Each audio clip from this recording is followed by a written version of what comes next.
പ്രിയമുള്ളവരെ, ഇംഗ്ലീഷിൽ ഒരു ചൊല്ലുണ്ട്, നോ പെയിൻ നോ ഗെയിൻ. അധ്വാനിക്കുന്നവന് മാത്രമേ നേട്ടമുള്ളൂ, വേദന സഹിക്കാൻ കഴിയുന്നവന് മാത്രമേ വിജയം കൊയ്യാൻ കഴിയുള്ളൂ. ഇത് ഓർമ്മപ്പെടുത്തുന്നൊരു കഥയുണ്ട്. ഒരിക്കലൊരു ശില്പി ഒരാറിൻ്റെ തീരത്തുകൂടി നടന്നു പോവുകയായിരുന്നു. അയാളുടെ കണ്ണിൽ ഒരു മനോഹര ശില കണ്ടു. ഒരു വെളുത്ത മനോഹരമായ ശില, നല്ല ഷേപ്പുള്ള ശില.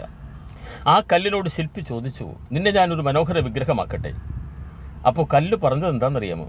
മനോഹരമായ വിഗ്രഹമാക്കുന്നതിലും അതുമൂലം എനിക്ക് ഖ്യാതിയും സമ്പത്തും ഒക്കെ വരുന്നതിലും എനിക്ക് സന്തോഷമേ ഉള്ളൂ. പക്ഷേ എൻ്റെ ശരീരം വേദനിക്കരുത്. അങ്ങ് ഉളി കൊണ്ട് കുത്തുമ്പോൾ എൻ്റെ ശരീരം വേദനിക്കില്ല, അതെനിക്ക് സഹിക്കാൻ കഴിയില്ല.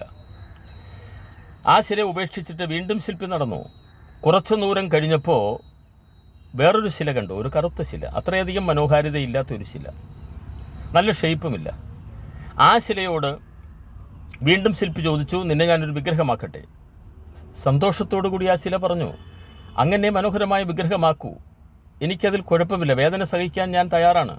24 മണിക്കൂർ കൊണ്ട് ആ ശിലയെ ഒരു ഗണപതി വിഗ്രഹമാക്കി മാറ്റി ആ ശില്പി അടുത്തുള്ള ക്ഷേത്രത്തിൽ പ്രതിഷ്ഠിക്കുകയും ചെയ്തു. പുതിയ ഗണപതിയെ കാണാൻ ഒത്തിരി പേർ അതുവഴി വന്നു, ഭക്തന്മാർ കയ്യിൽ നാളികേരവുമായി. പക്ഷേ നാളികേരം ഉടയ്ക്കാൻ ശിലയില്ല. അവരൊരു കല്ല് തിരക്കി നടന്നു. അപ്പോഴാണ് നദീതീരത്ത് കിടക്കുന്ന വെളുത്ത ശിലയെ അവർ കണ്ടത്.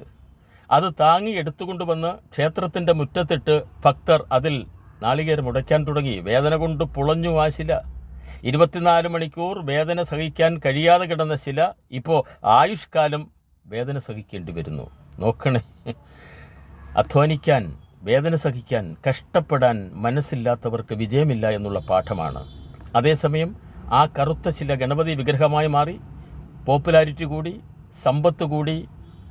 അപ്പോൾ വേദന സഹിച്ചതുകൊണ്ട് നേടിയ വിജയമാണത്. ഇതിൽ നിന്നൊരു പാഠം നമ്മൾ പഠിച്ചു, നോ പെയിൻ നോ ഗെയിൻ.